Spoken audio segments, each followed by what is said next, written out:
Hi my friend, in this video we're going to be making a modern classic house song inspired by Harry Romero's song, Revolution.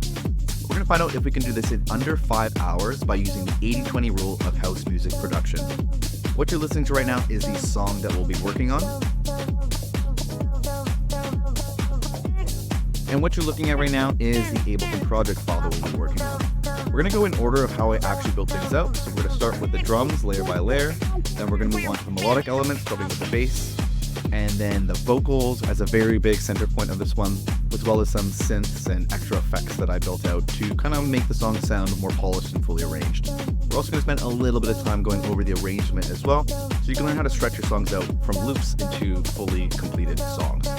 Make sure you stick around to the end of the video because we'll also be doing a full recap of the 80-20 rule, so you can apply what you learn in this video to your music as quickly as possible. Because all in all, it only took me about 6 hours to create this one, starting with the loop, then breaking it out into a fully arranged track, and mixing and mastering it so that it's ready to be played in DJ sets or sent out to labels. So if you want to finish songs faster just like this, I've made you a free bundle of templates, samples, and special bonuses that I used to completely finish one song per week. It sounds something like this. Visit the link that's on screen now or in the description to grab the ultimate song finishing toolkit for free. And if you want to take things to the next level, you can also find a link to this video's project files where you can dig into this and go in at your own pace and see all the little details, and that's available in the description as well. With that said, let's jump into this. All right. So let's take a look at the drums for this one. So first, let's just kind of take a listen to the drum track that I've created. And then flip it to the reference. What we made. And the reference. So one of the first things here is what I like to do is make sure that the actual track is in the reference track is in the file, your Ableton project file. And I usually turn off the track here and then I press key and I set up so the S key will flip between what we have going on, what we're building, and what we're referencing. So we can flip back and forth just like this. So we can make our decisions against the reference track. Super, super important. Another thing that I like to do also right off the bat is I have this arrangement track. And so I'll use these empty MIDI clips to kind of figure out what the arrangement of the song is. This will come into play when fleshing out the full track and finishing it. So I usually work vertically, create the loop, and then use this arrangement track to create a full track. But it also helps when you figure out the drums, because then you can figure out where in the song the drums are isolated. So at the beginning of the song, we have this. And the outro, we also have this. And so what can be important about this is it can help you find areas where the drums are isolated, and that way we can use that to extract elements from the drums. So in this example, there's kind of this bass in the intro, and maybe it sounds like the kick has some of the low end taken away. So in the outro, we can hear a full fat kick, and we can hear the drums by themselves without any bass, which is really nice for getting some extraction stuff going. So in terms of extraction stuff, this is what I mean by this. So you can see here in the reference track, I've isolated a couple different clips and I've changed the colors just so we can see them a little clearly. So right here we have, I believe, a kick. And so what I did was I found an area where the kick was alone, press Command E on both sides so that it's isolated. And then what you can do is you can right click it, press show in browser.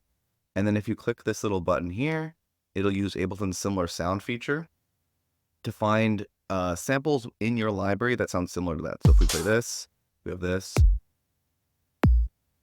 bunch of different sounds here of varying qualities. And the idea is to use that similar sound feature. So then the first thing I do is I have this kick here. And so a couple things. One thing I like to do is I have this little arc kick rack that I made. So I'll actually drag this sample into this simpler here. And then I'll play with a bit of these macro knobs to kind of isolate the kick even further. And this way I could layer in the kick from the actual reference track in with what I have going on. So you can see here, it's just a 4-on-4 pattern. And I have 2 kicks playing. Then what I did was using that similar sound feature, I found a bunch of different similar kicks and then dropped them into this drum rack here. And that way what I could do is when I'm playing the track, I can skip between them just like that while flicking back and forth between the reference kind of on time with the music. So you can almost imagine your kick being in that song. So you can really try to hear the right kind of sound. Because really the main 3-step process that I go about is first pattern, then sound, and then volumes. So in terms of the pattern, it's just a 4 and the 4 kick pattern you can see here. And something that I actually do too is I have my this drum group here. It usually comes preloaded with like these patterns. So it's like already the classic open hi-hat pattern, classic hi-hat pattern, classic clap pattern. And that way it's a good starting point to get things going. So you don't have to always punch in like the 1, 2, 3, 4 each time. Just like the template already has it in there, so you can just get started. So then once that's kind of done, main thing after that is setting up the volume. So the main thing, the way I go about that is just flicking back and forth between what we have in the reference, kind of like this.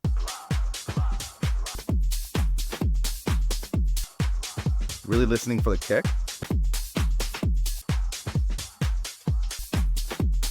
I feel like ours is a little bit louder, but kind of as you're going about it, you're going to make changes against the reference. You're not necessarily going for a carbon copy. And a quick look at any processing here, because there's usually not too much that I add. I've been adding this drum bus a lot lately, so if you listen to the before without the drum bus, and then with it, a pretty big difference. So I've been really into this lately because you can add a little bit of saturation, which kind of fills up the sound, makes it sound a little grittier. But you can also dampen it, so you can remove some of that high end.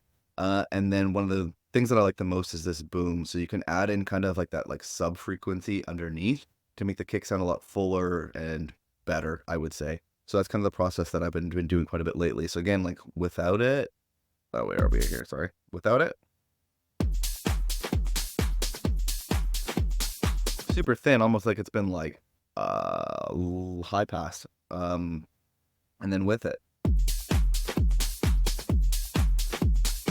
full and awesome and more rounder kind of, yeah, that's kind of a nice little trick there. The next element that I'll usually go about is then listening to the reference track to find out what's like the next kind of key element. I feel like kick is always super important. Getting a solid kick is going to set the foundation for the rest of your loop. And then in this instance, if we listen to the reference, I would say either open hi-hat or kick. In this instance, what I did next was this open hi-hat. So let's take a, let's actually solo it all out. Just like this.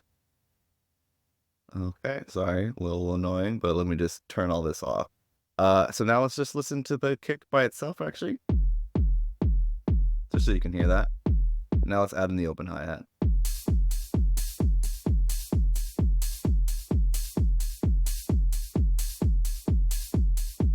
Okay, so with the open hi-hat, you can see the pattern is just like on the offbeat, ticka, ticka, ticka, ticka, ticka. Very classic. That's why I usually have one of these already in here. So that way I can just press, I think, Option and then drag it down if I need to layer it out. This way, just a lot quicker of a way to work, I would say. In terms of the sound design, what I did in this instance was, let's see if I actually grabbed the sample. Right here, I snatched something. So let's have a listen to this source. Yep. So in this instance, what I did was I found an area in the reference track where the hi-hat was kind of by itself, isolated again, the show in browser feature, and then did the similar sound function, and then built out a little drum rack with a bunch of additional hi-hat sounds so that I can audition them and try to figure out what sounds the best. And then the main thing here is just listening back. Ours, no reference.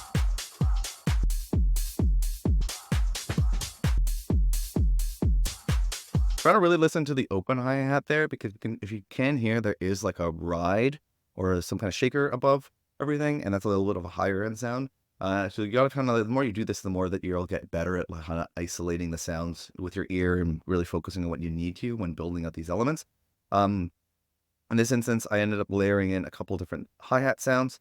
Kind of move on quickly, and then the processing, just moving some of the lows. I use this transient shaper, which is the free kilohertz transient shaper, just mapped the knobs to the macros here. Build up the sustain a little bit because I wanted it to decay a little bit longer, have like a more open, loose hi-hat sound.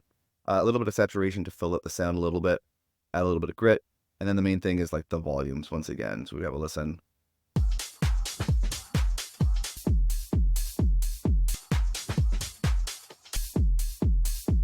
Something like that. Next element that I added is next thing I added was the hi-hats, the closed hi-hats. So let's have a look and listen to that.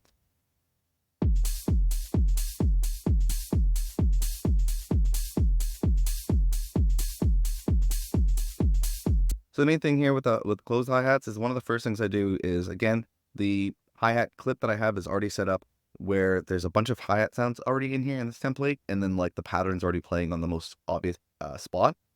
So what I'll usually do first is kind of find a closed hat to reinforce the open hat.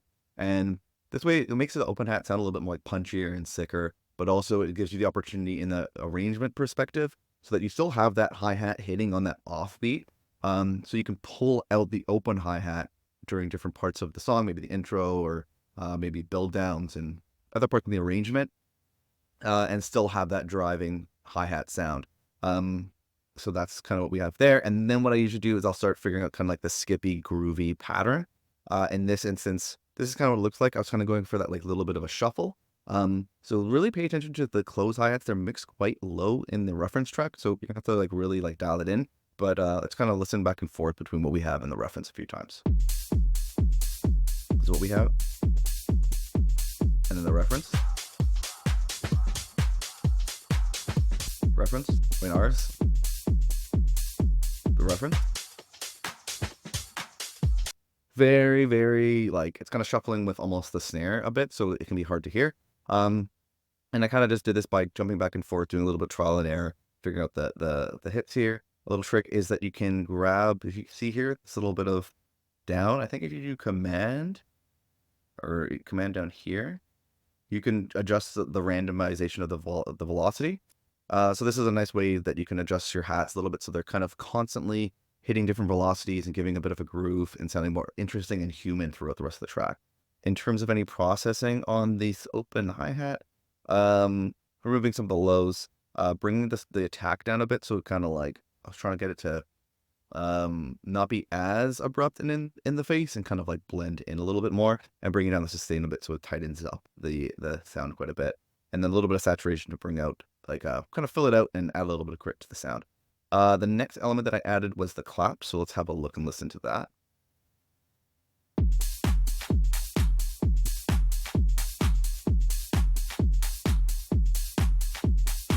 On the reference. So the main thing that you can hear and see is, again, kind of start off with like the standard clap pattern, which is on the 2 and the 4, the 2 and the 4. And so I have my template that'll automatically have something set up there, so I can just move it up and down while auditioning the sounds. But then the next thing is reinforcing it with an additional hi-hat sound here. Something that I like to do is, if you can see here, the first one here is like on the 2 and the 4 and the 2 and the 4, and then this one just on the 2 each time. So it's a way that I try to like to layer sounds so that they're not always hitting at the same time. Kind of add some humanization and a little bit of like movement throughout tracks and house music when things can get loopy and repetitive. Kind of a cool way to nail that. But then other than that, the main thing is getting that like kind of little bit here, and that's what these additional hits right here are for, to make that happen. And then I added one additional clap right at the end to kind of give the end of the phrase a bit of like before it loops back around.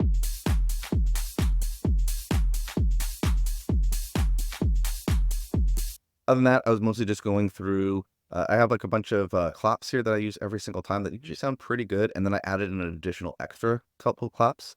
Just trying to like listen back and forth to the reference and try to find something that sounds similar to build out a drum rack of sounds. So that way I can kind of audition them, either using the selector or jumping up between the MIDI clips to kind of find the right sounds, and kind of doing the same process where you're playing like this and going back to the reference. Because then after that, the main thing is the volumes. Getting your volumes right is going to be that 80% mark. So here we have the reference, and then ours. Reference. Really trying to listen to the claps, like each element as you're building it in. Because other than that, again, as you might have noticed the pattern here, there's nothing crazy going on with processing. It's all about finding the right patterns, the right samples, and then some light processing, because really then the main mixing that you're going to want to do is setting the right volumes. So we're adding a little bit of a bunch of the lows here. We're tightening up by removing some of the sustain again, and we're adding in some saturation to kind of fill out the sound, add some grit. And then a new thing that we're adding in here is this this wider plugin. So this is a free one called Polyboost Wider. It's free. I love to do this kind of thing where I map the main knobs to an Ableton rack, and then I have it so this this Z strip thing that I've created shows up on each one of my audio and MIDI tracks as I'm building it out. And then this way I can add in some width to the claps. With claps, I always usually kind of hear them. They're like left and right stereo. And then we're going to add like a middle section kind of with the snare. And we'll get to that in a second. But this is a cool plugin that allows like really good stereo sounds, really nice with one knob. Kind of pushes the sounds to the left and right a bit, makes it stereo, makes room in the middle for other elements. It gives you that nice big wide clap sound. Next element that we're going to add in is that snare. So something that I like to do, and I hear a lot in songs, is claps kind of left and right stereo, and then a snare in the middle, kind of like adding a bit of like fullness to that element. So let's take a listen without it, and then I'll bring it in. This is without it, and then with it.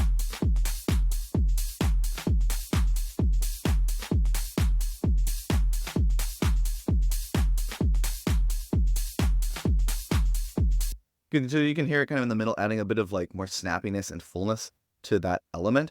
In terms of the pattern, once again, if you look here, it might look confusing at first, but we'll dial it in. So first thing you can see here, we have the 2 and the 4 and the 2 and the 4. So that again is the template that automatically had that in place. And then after that, I was just adding in additional notes to add that like. So if you kind of look at like the positions of these notes here that I'm kind of moving the mouse over, and then if we jump back to the claps, they're kind of in similar positions. It's just hitting different notes. Another thing that I did is you notice this like small amount of like little notes going here. This is a cool feature in Ableton 12, where if you grab one of these notes and then you go over to here, no, this area here, and you select ornament, you can add flam or grace notes. So if you just click this, it just added 2 additional notes, and it adds this nice little which is a very cool like human drummer kind of element to add to things. It's very subtle. You can see like the velocity of these additional notes that it adds here and here, quite low, and it kind of adds that little like kind of sound that might happen a lot. And if you listen to the reference track, you can definitely hear that quite a bit. It's that on those like kind of little notes there. So that's a fun little trick. In terms of other than that, with the snare, you might not hear it in the reference as much. You definitely can. But you're also kind of at this point when you're layering, say, the snare with the clap, you also mostly want to listen against the reference track, but also listen against the clap and how you're bringing in the volume into the clap to create one cohesive kind of sound between those two. So like these two together, kind of what you're trying to listen for. Right? And then other than that, any processing, we'll go real quick through because it's not super important. Removing some lows, adding some sustain to try to make like that larger kind of sounding snare, and then a little bit of width again to kind of push it a little bit, but not as much as we were pushing the claps. Then once I kind of have the core sounds, so for me the core sounds would be a kick, open hat, hi-hat, claps, snares, all done with like one shots. So they're high quality one shots. We're in control of them.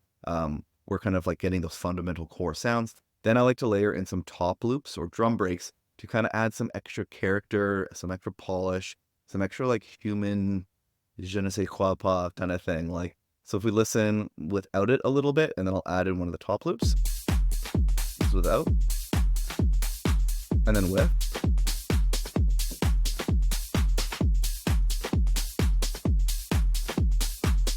Probably notice like an increase in energy and volume, and almost like it sounds a little bit more pro. So let's have a listen to it by itself.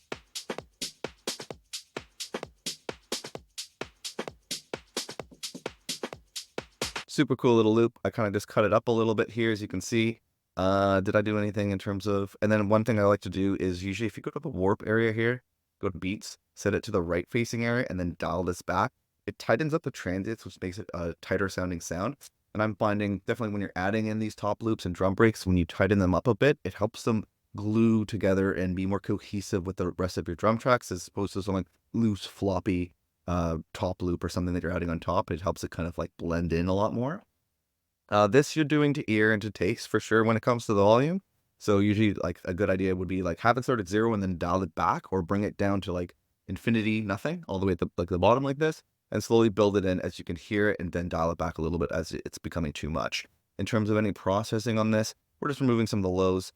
We have some of this one knob sidechain, which I haven't talked about yet, which is Ableton shaper device, doing kind of like that sidechain shape going to quarter notes, because kicks are usually just jumping on the quarter notes. And then this shape and this rate is ducking down the volume on like a utility. This is a way that you can get that kind of sidechain pumping sound without having to use a compressor and routing a compressor to the kick each time and dialing in like the compressor settings, which I fucking hate to do.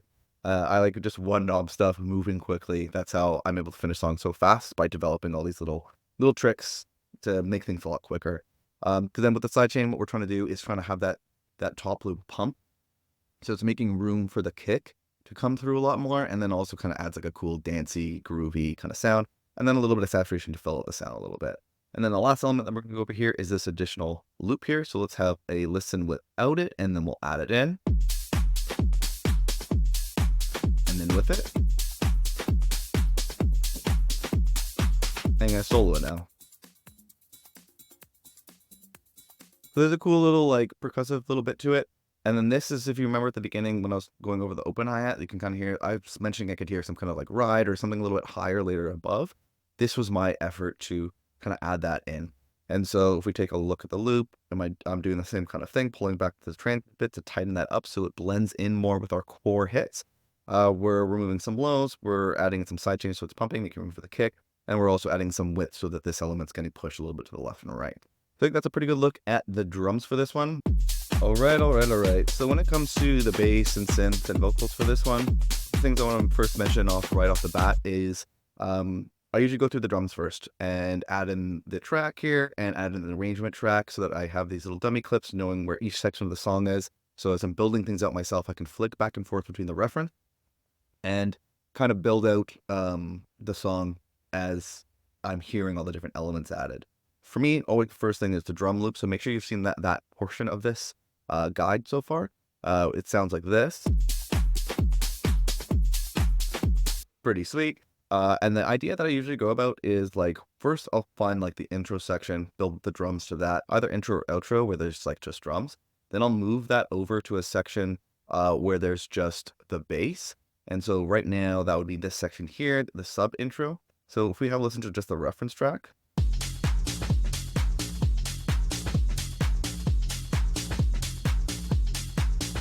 Right? And then we have to listen to what we created here. Turn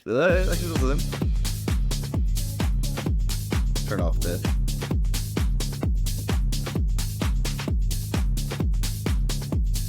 Cool. So usually once I have the drums done, the next thing I like to add in is the bass. So I think I have something special over here. Have a look. Is it it? It might be that. Cool. So this is a closer look at what like the bass pattern is here. Let me just zoom in so you can have a look at it. It's just like do do do do do do do do do do do do do do do. And so the way that I found the pattern for this bass sound is what I did was I just found an area of the tune, I believe here. Zoom in here. Where the bass is playing, and what you can do is just Command E, find a little slice of it, and then you're going to want to press Command J to consolidate it. And then over on like if you grab yourself a MIDI clip, so Command Shift T, will create a MIDI clip. And then if you just drag that portion where it's just like the drums and the bass playing onto the MIDI clip and press Melody, Ableton will actually kind of give you a really good starting point. So if you saw what we had, it was like do do do do do do do do. So it's like very similar. So that's a nice little trick that you can use to get like the bass pattern real quick. And then what I did after that was a little bit different than normal. So what I've been doing is working through getting the drums, then getting the bass kind of pattern more or less correct. Because what I have here is this bass group that it's like a template that I always have in here. The first track is a sub, and then the next one is mid bass layers that I can add in. So these are two, these are two different mid bass layers. So that way, once I get the pattern done, like the bass is sounding pretty tight. And then what I'll do is figure out, so we got the drums, we got the bass. The next thing I like to do is figure out the main melodic element. So this could be like, say, finding like a hook, like a remix that you want to build against, or if there's like a particular hook that you want to create first, finding that's really important, I'm finding, because sure, you can kind of build out against a reference by going drums and then bass and then like chords and then the hook. But I'm finding if you can figure out what your hook is earlier on, you can add the hook in at this point and then adjust the notes and the sound a bit of the bass to match your hook, so everything's sounding cohesive and working with the main element that you want to have. So here's what I mean by that. So I'm going to go over into the melodic section and I'm going to show you the hook that I have. So let's go over, I think it plays pretty well here. And this is again why it's nice to have this arrangement thing at the top so I can see the seconds of the song. So let's go ahead and play over here.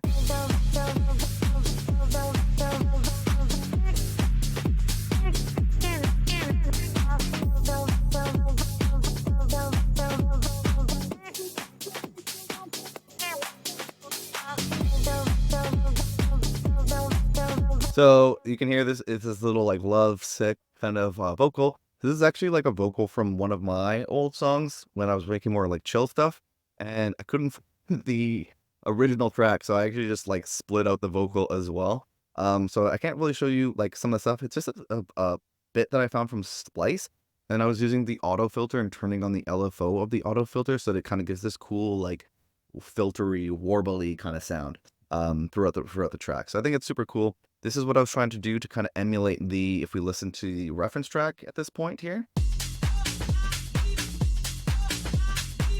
The ooh, oh, ah, e kind of thing. So trying to find a vocal, that's pretty important. If you listen to the reference track, the Romero track is basically drums, bass, vocals, and a bit of like sound effects. So that's why I found it very important to get that hook early on when kind of creating something like this. Went for a vocal that was kind of similar.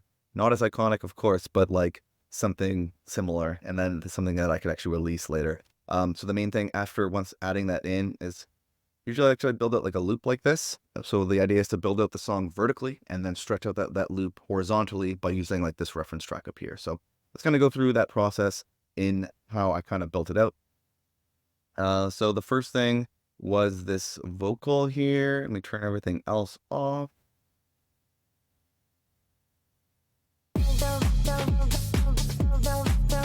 This is what we have. And the main thing really is flipping back and forth between this and the reference to get the volumes as close as you can. The volumes is going to be that 80-20 rule there that's going to really get you there. Because other than that, we do have some processing going on here. So I'm using this plugin called Gullfoss to kind of like fix some of like the crappy sound that I found in the vocal. It kind of like is an auto EQ kind of thing. It's just like a magic plugin. Kind of cool. Then removing a bunch of lows, adding in a bunch of highs because I was mixing it like kind of like subtle and chill in the old track, so I had to try to like bring that back. And then I also added in this Relife thing, which is a free plugin from Analog Obsession. Trying to add in more of that high end there. Then what we're doing is running it into a 1-knob sidechain. So I have this like shaper device, going to quarter notes, ducking the volume. That way I don't have to play with like stupid like compressors and stuff like that to get sidechain. I can just quickly finish songs faster because I have all these quick little templates and like macro knobs and all this kind of stuff. A little bit of saturation to fill it sound a little bit, and a bit of this 1-knob polyver wider plugin, which is also free. Just mapped some of the core knobs to an Ableton rack so I can quickly add in the width and move on without having to open up the plugin each time and all that kind of stuff. And then this is something new that I've been using. This is super cool. Phil Spicer's the compressor, which I felt like as I'm trying to get into this like sound, like the Harry Romero sound there, where it's just like drums and bass and vocals and really not too many other elements. I feel like I needed to start learning compression more so that I can have it so that each element is loud and full and takes up a lot of like the frequency spectrum and the sound of each track, because there's not a lot of elements. Each element needs to be like not a lot of dynamic range, and you can hear each little bit of it and it's nice and full. So one cool thing about this plugin, I won't go too crazy into it because I was mostly using kind of like the machine learning feature, is if you press this magic thing, there's like a little thing you can do here where you can set what type of signal it is, what kind of compression style, and then it'll like listen to the track and then set all the knobs for you, which I think is super cool. I like working this way. I do kind of understand compression, but each time I've tried to dial it in myself, it's not sounded as good. So finding a plugin like this, though, it was actually free, really helped kind of make it so that I'm reducing the dynamic range of that vocal. So like the it was very jumpy because it's all filtering down and up and all the time. So this was a way to make it more consistent so I could bring up the volume of it and it's like filling out the sound nicely. Then I'm just running into this K clip. This is the paid version, but you can get the free version as well. Trying to get about like a decibel clipped here, which is again just clipping some of the top end, reducing the dynamic range so you can bring up the volume of it. And then I have some effects and return stuff going on here too. So I'm going to quickly show you that. On my reverb, I have the Valhalla Vintage Reverb. Main trick here that you should pay attention to is what I'll try to do is you can go and find a key BPM calculator, type in the BPM, and it'll tell you what milliseconds you should use in your decay on your reverb so that your decay is fading out at a musical element. So I believe this might be half notes or quarter notes. I can't remember. But this way you can dial in more reverb since it's fading out before the next hit comes. And that way you can increase more of it. It's not like overlapping and washing out the sound. So super cool little tip there. Dial in some reverb on the vocal. Then what I like to have is a short delay. So I'm just using the echo on eighth notes right here with a little bit of offset. And then I like to also have a long delay. This is on quarter notes with a little bit of offset. And then, yeah, that's kind of giving it like a little bit more spacious sound, a little bit fuller sound, a little bit more high end on there. So once I had that vocal in, the next thing was to actually go back to the bass. So if we listen to the bass here. So what I did was, I believe I changed the key of it and then added it. So it's like, instead of do, do, do, it's like do, do, do, do, and then like a little trick here. Just trying to change up the sound a little bit. Because what happens throughout this track is I've labeled the colors here a little bit differently. As the song progresses, it starts adding in additional notes. And then it gets to a certain point here where I actually changed it quite a lot from the original track or the reference track to give it more of a progression. So this is what it sounds like.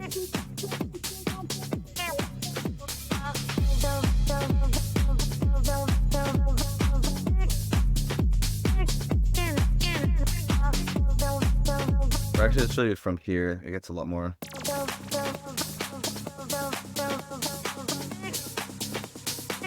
You have the chord change.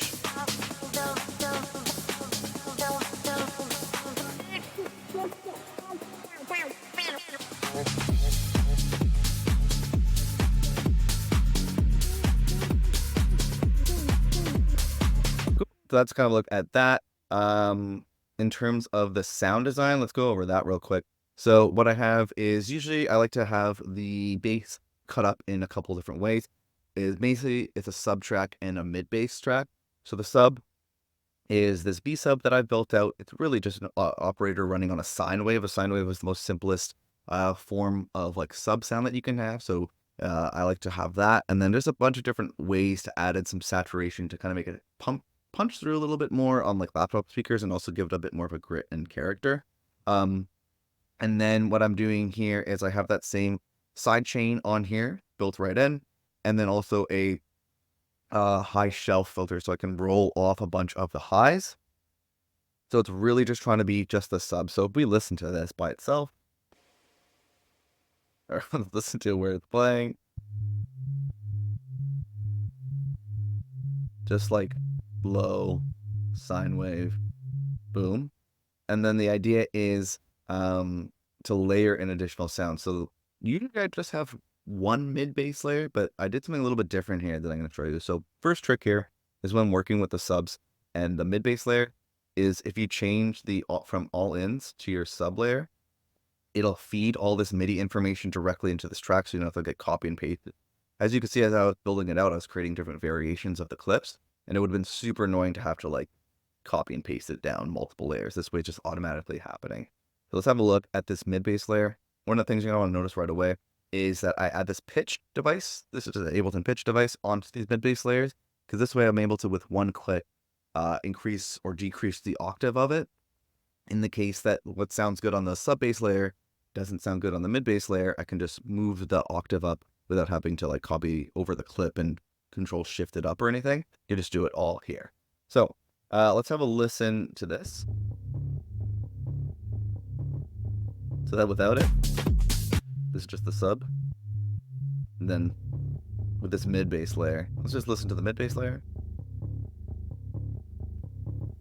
Sounds freaking sick. So basically what I did is I found this like bass guitar one shot on Splice. I dropped it in to a simpler, converted it to a sampler, because as you can see here, it's starting in the key of E, in which case you're going to want to change it to a sampler so you can change the root so that the root is also E, and then it's going to behave like a normal keyboard, or else everything would be shifted up and be funky. So just a little tip there.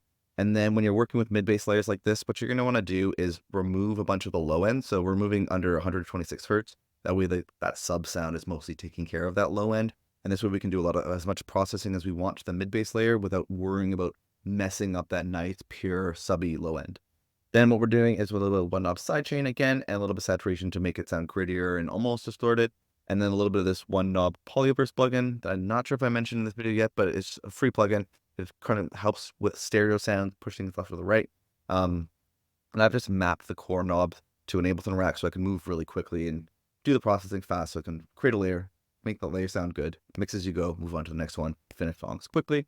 And then what I did, which is a little bit unusual for me at least, is so we have the sub and mid bass. And then I also added in this like high mid bass. So let's solo that.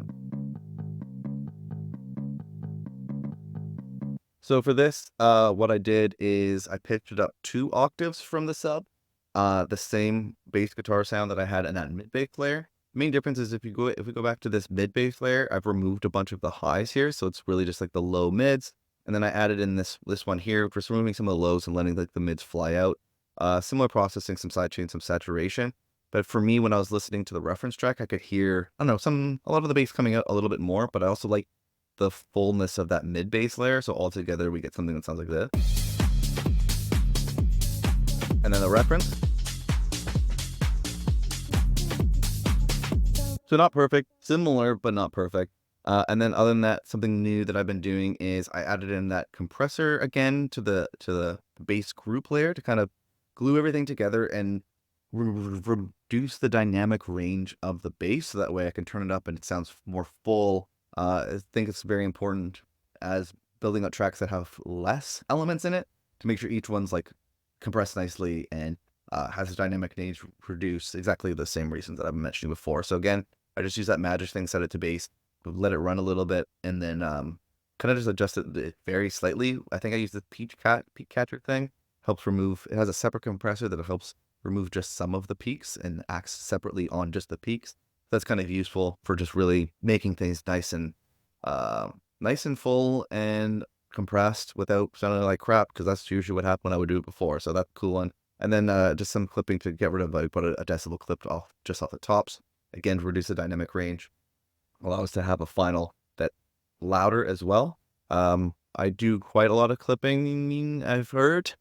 And just kind of using that clip to zero strategy, where the idea is like small amounts of clipping throughout the track, reducing the dynamic range in small points. That way, when you run through your mastering chain at the end, your limiters are not having to go so crazy because there's small amounts of limiting and compression and clipping happening throughout the track. But I think that's another video.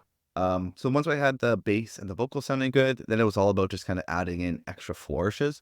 So at this point, the reference track really just has the bass vocals and drums. So at this point, I wanted to add some additional elements. So I have this additional vocal here.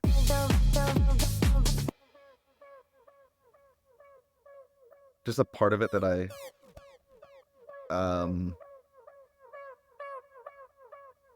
clipped out from the track to add as like an additional little kind of like background layer. I added this like Nectar 3 plugin, and my buddy John Alpine, shout out to John, showed me you like attach the LFO to the formant of this plugin, and it kind of slowly kind of like changes the pitch in a really cool way.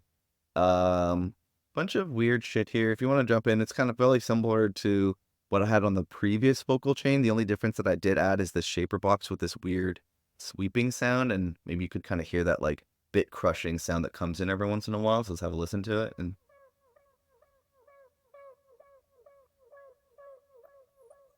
right there. Is how it sounds in context. And then the next thing I added, which is also the vocal was from one of my old songs, and then I also found this cool bit of like synth stabs. So let's have a listen to that.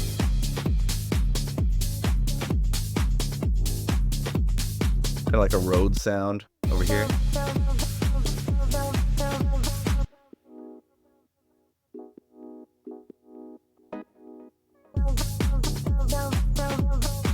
That's definitely not in the track at all, but I want to kind of try to fill it out a bit more on my end. So I added that in.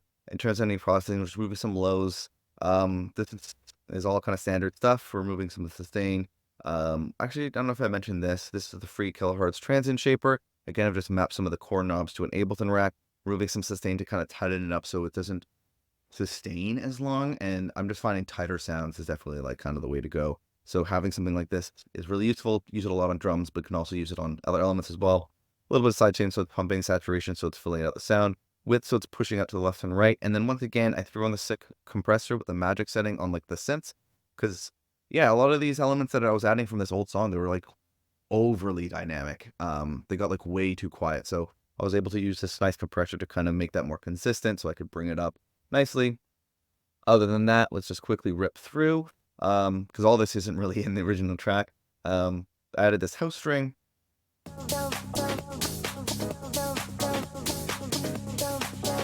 It's gotta play here.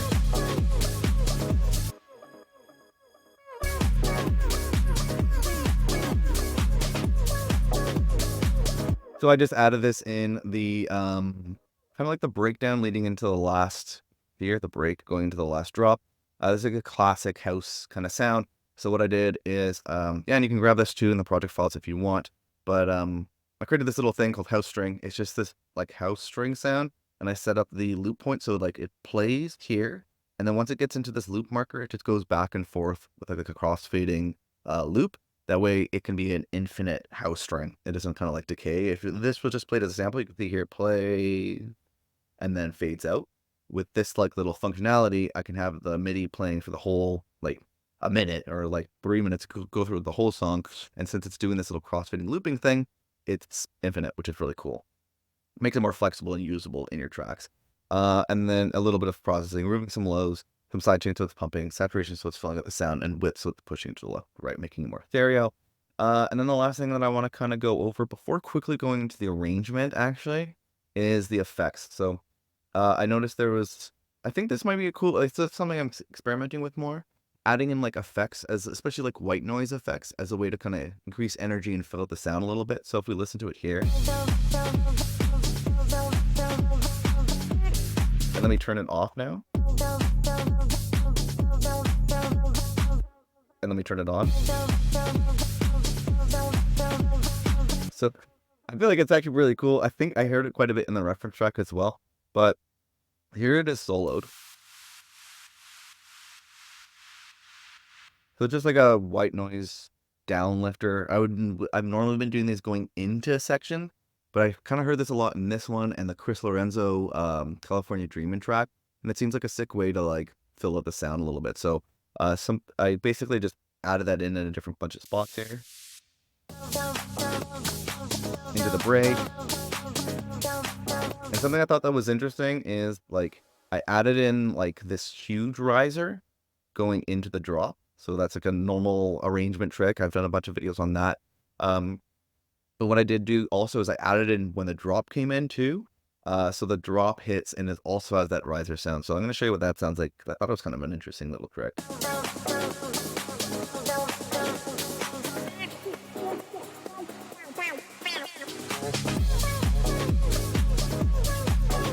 You're listening to this.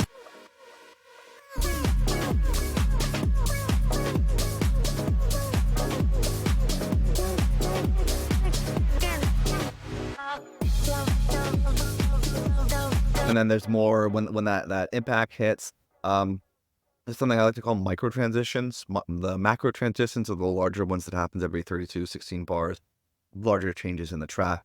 And these micro transitions are small things that happen every 8, 16 bars, create more energy and interest and stuff happening. So like reverse crashes, laser sounds, these like white noise sounds, all that kind of stuff.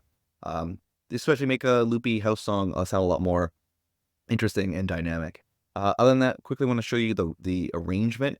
So in this project file, I have two. This one over here on the right is the actual arrangement for the track, the Revolution track. And then over here on the left is the changes that I made so that it would adapt to my own song. Something I like to talk about a lot in these videos is like using the reference track as a starting point and also as a mixing guide to make sure your stuff's sounding like solid throughout the way. But then you're going to want to start making creative decisions in terms of like the notes that are being played and the sounds that are being added and the arrangement, so you actually have your own original unique song. There's basically just a drum intro, sub where there's like the vocal isn't really in, but then the vocal slowly being filtered in. Then we have the drop where the vocal's full, 32 bars of that, and then we have the first break. Just removing the kick, a bunch of like kind of like washed out sounds and all that kind of stuff. It dropped in energy a bit more. I added in 909, and then it goes into the full drop again.